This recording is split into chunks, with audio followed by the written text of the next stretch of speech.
This conference will now be recorded.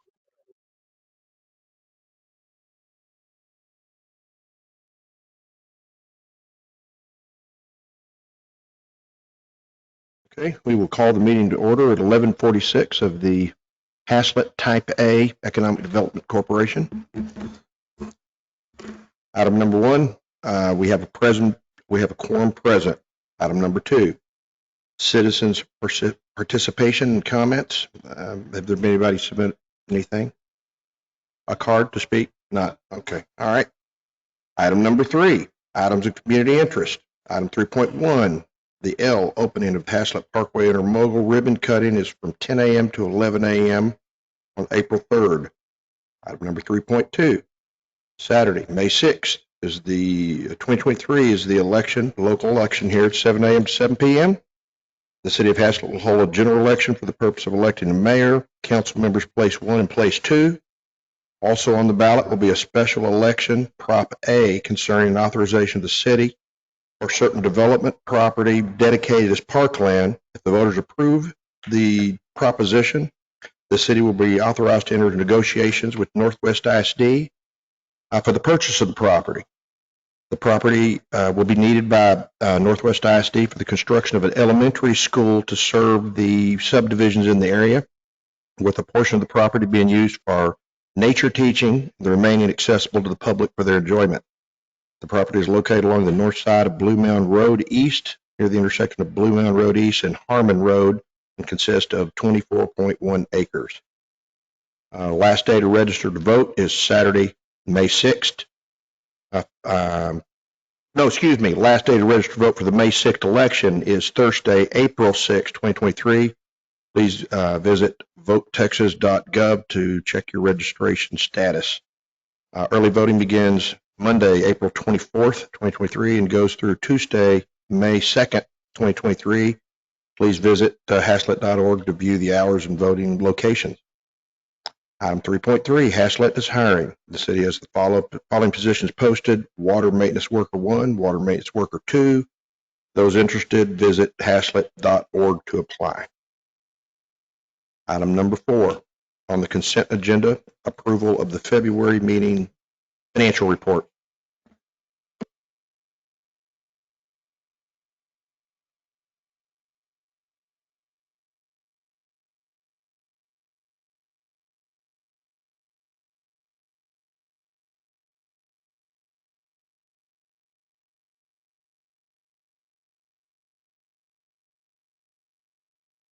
Make a motion that we approve the February 2023 financial report as presented. Hildreth, second it. Candy? Bernard? Aye. Okay, the motion carries.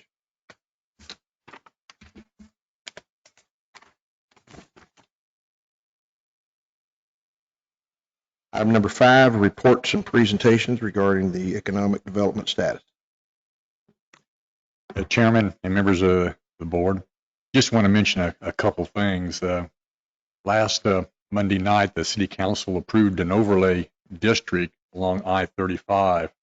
And the reason why they did that, in our zoning ordinance, there was mentions of I-35 corridor signage, but back a few years, all the districts were removed, all the overlay districts. And so we reestablished it so that they could, major commercial development came in there, they could do some advertising that could be seen, from the freeway. We are still receiving a lot of interest all over the city for various uses, and just want to make you aware that we are working very closely with several right. Could you please define overlay district for me, please? Sure. It's an area that has special standards.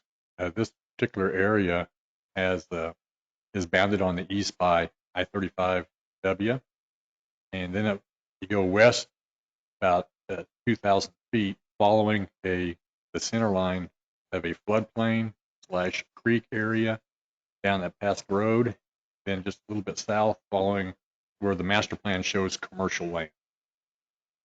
And then it goes back over towards 35, make out the area. And what it is, it's you have the standards throughout the city that have certain guidelines, but within a certain area, you can establish more strict or more lenient guidelines. Throughout the rest of the city, the maximum height of a ground sign would be 6 foot. But in this corridor next to I-35, you could have up to a 35-foot high sign, 15-foot wide, but it has to be a pylon sign. It can't be just a pole sign. It has to be a pylon sign. And we actually have a picture in our zoning ordinance which identifies what that would look like. And it's a very nice looking thing. Thank you.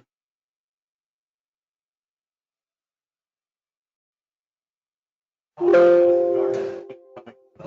just wanted to make some, not in that report, but make some general remarks about city. You know, here, I guess, some months ago, had changed the zone vote from this commercial mixed type thing to all residential. Prior to that, there were homes to sell, there were homes that need lots for sale. But since then, once we made that change, all the lots have been sold. And if you notice here, I don't know the address, but here on Main Street, there is a home that, small home, that a independent builder purchased for the purpose of remodeling. And they spent maybe 6 months doing so. They stripped it down to the frame and just rebuilt the thing altogether. I've looked online to see the interior. It's very attractive. Nonetheless, he had a for sale sign up on it once he completed it, and I think that lasted maybe a month and a half, and they sold that house for $385,000. So that was a good move. But in that, what was designated to be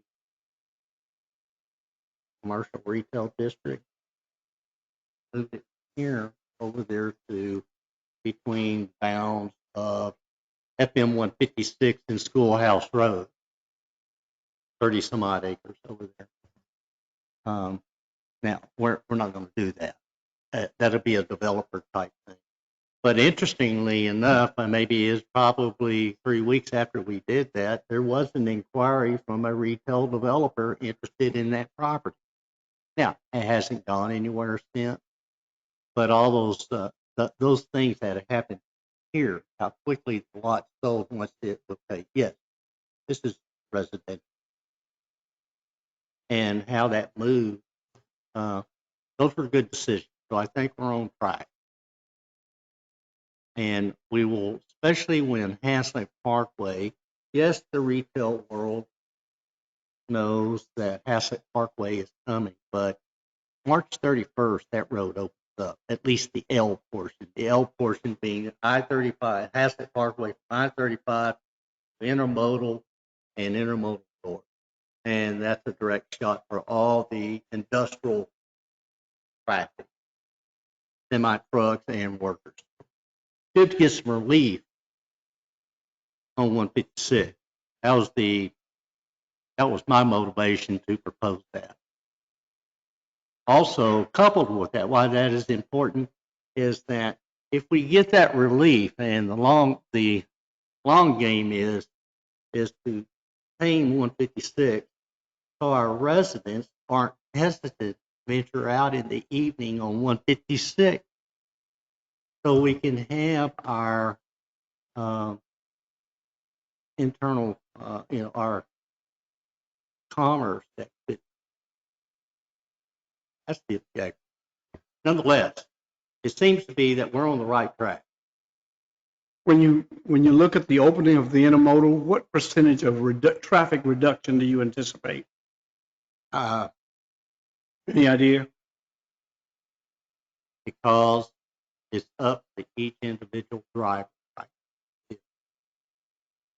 They can go, it will take maybe a while for the ISA, 2-3 weeks. I think that news will travel fast within the industry, and certainly all those logistic They know that thing. And they are, time is money. And if they find a more expeditious route into those warehouse areas and coming up 156, then I'll bet we'll see an effect within a month's time. We should see something noticeable. Either it was blocked or it's successful. I'm betting on it's successful. I would also anticipate, well, trucks they're going to take the least path of resistance. Right now, they're fighting to get down to 287 so they can get over the 35. And this way, they can get the 35 and then avoid all this residential traffic. So it's a benefit to both the residential traffic and the truck traffic. It'll be a much smoother, much easier way to achieve their goal.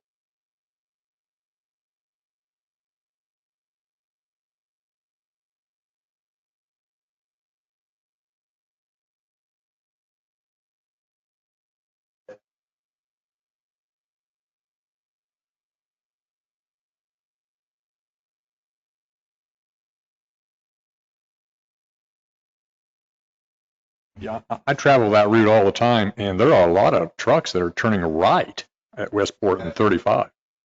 And this way, they can get on a big 4-lane road that's done, intermodal, down to Hazlitt Parkway, and get right on with a right-hand turn on the 35. And it'll be a very smooth operation for them.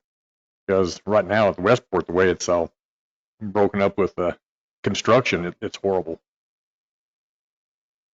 Yeah. So the roadway is scheduled to be opened March 31st.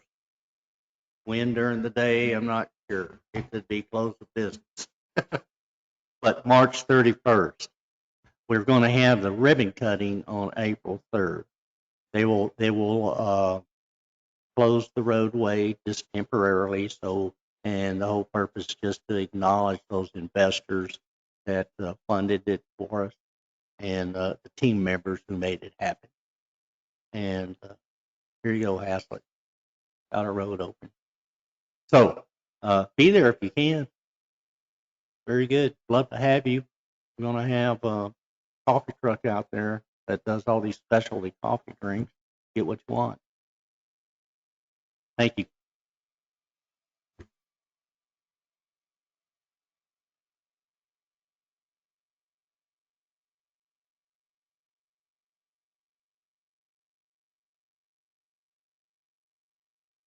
I guess my question, my ongoing concern is I would love to see a smooth on-off exit onto roads in Hazlet, namely over there by the post office.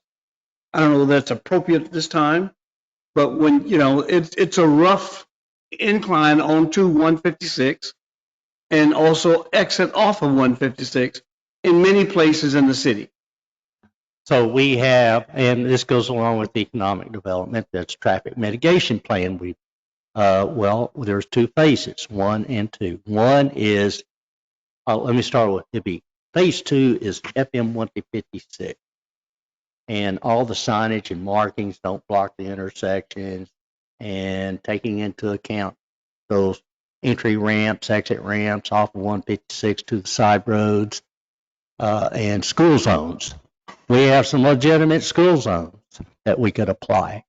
That project is to address all of that. And several weeks ago, you saw these tubes laying out on the road. That was because of our work. That's not TxDOT. This is a Hazlitt project, and they're doing all the traffic counts and speed studies and things that have to happen in support of all of that. Now, once that is done, and they'll come back, the traffic engineers, and go, okay, Mayor, here's what we propose. It supports these things. And we have to, next step is to go to TxDOT. We want to put these signs up, and we have to have their cooperation, or their agreement rather, and that they own the road. they're the responsible party. Now, we have jurisdiction to some level, and in some aspects, we have the equivalent authority as the transportation department does, and TxDOT's underneath them. So it's just, we'll have to get work with TxDOT, go through those steps, and then we can do that improvement. But also, I made very distinct call out to the engineers is what you're talking about. Now, all of that is the responsibility of TxDOT. We can't go out there and fix it. If we were to fix it ourselves, it would be our cost, but it's to a construction standard of TxDOT, which is about 4 times what it would be than what we do when we repair a road in the neighborhoods.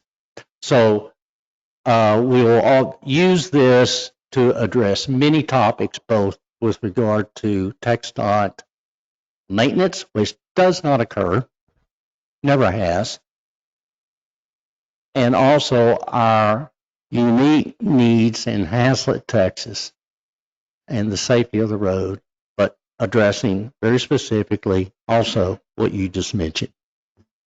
So that phase 2 is in progress right now. The speed study's done. Now they're analyzing the data.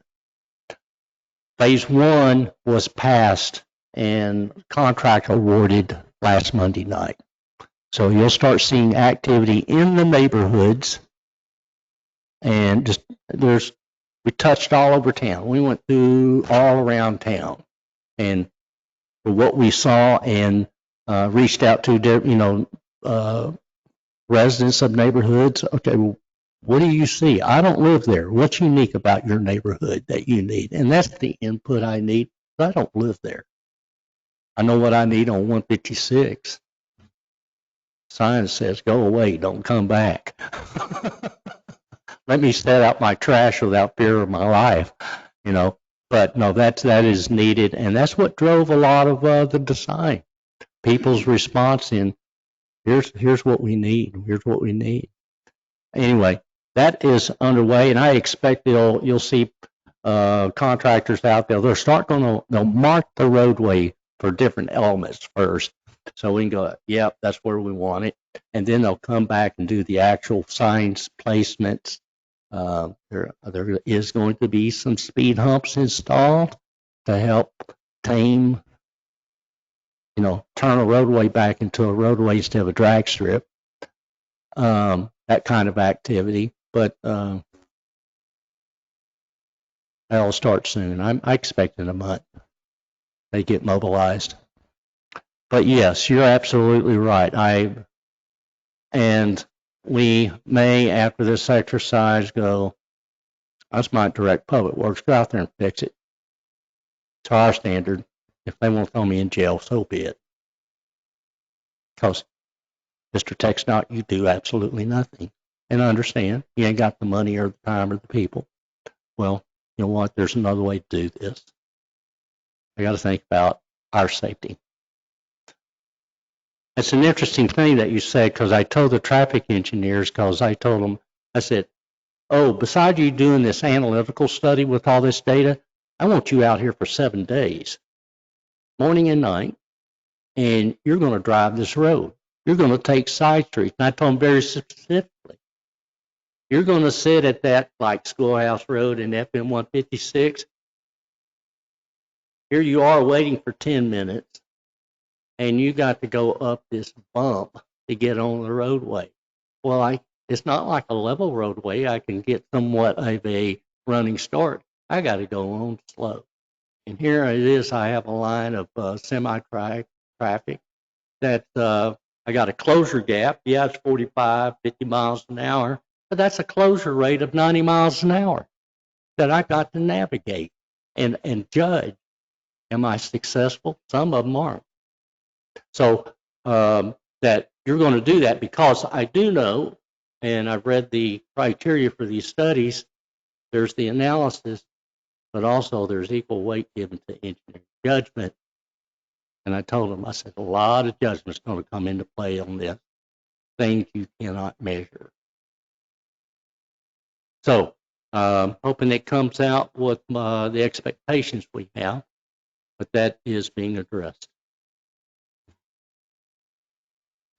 Morris, could you go to the bottom of that page that you were on there?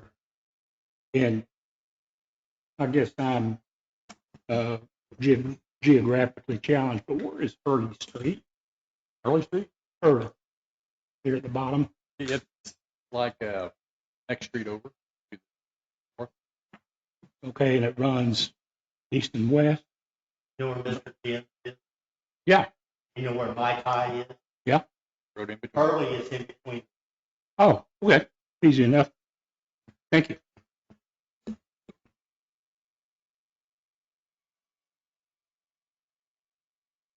Item number 6 is the executive session, which I understand we don't need today. Item number 7, consider an act on items from the executive session. There are none.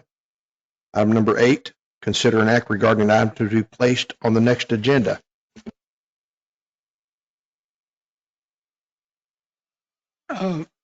Did y'all talk about maybe getting something out before the meeting about what we're going to discuss at the meeting in an email? You mean the agenda packet? That was your idea, wasn't it? Yeah, I brought it up either last month or the previous month. And I guess the discussion was concluded that many times we have meetings regarding the executive session, and possibly we cannot indulge.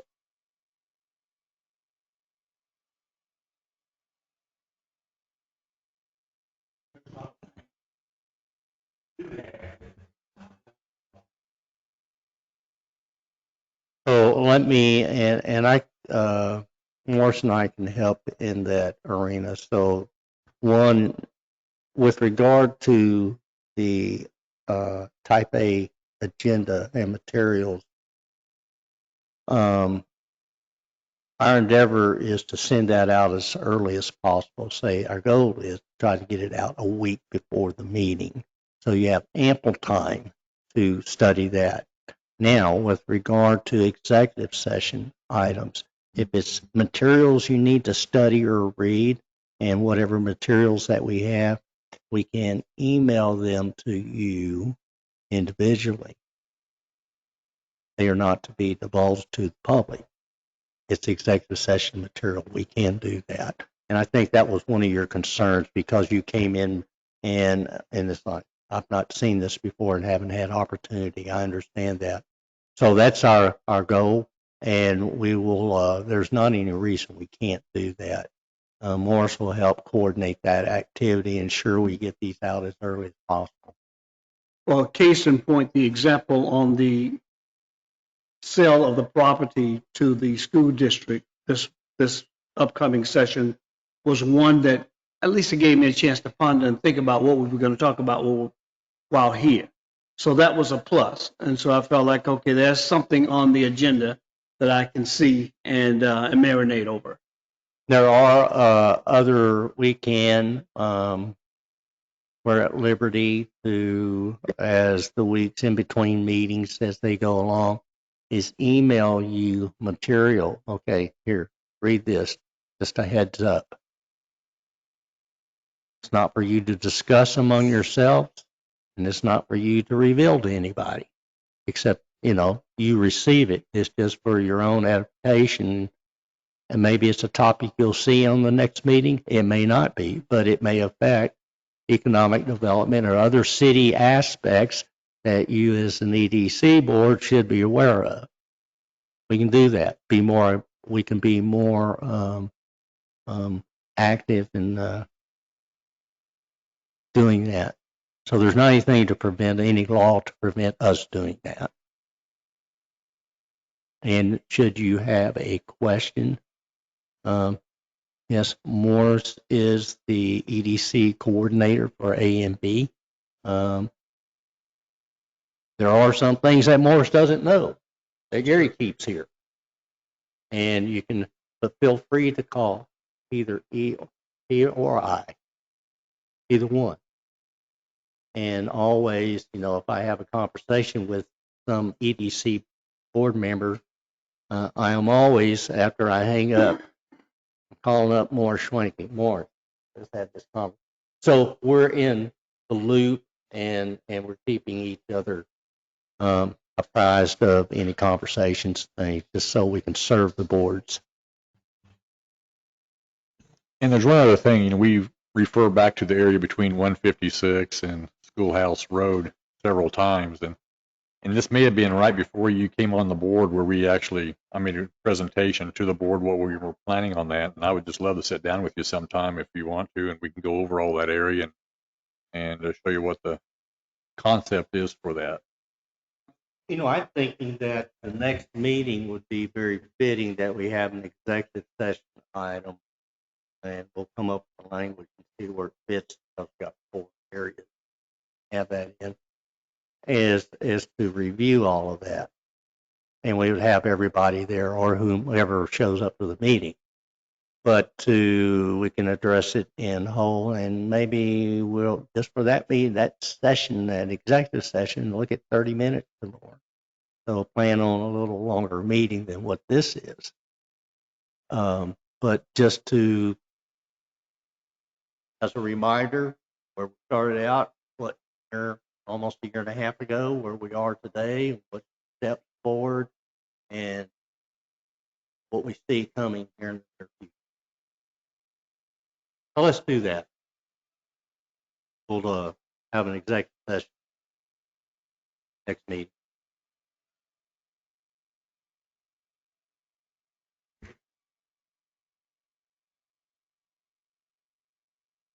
Item number 9 then is to adjourn at 12:13.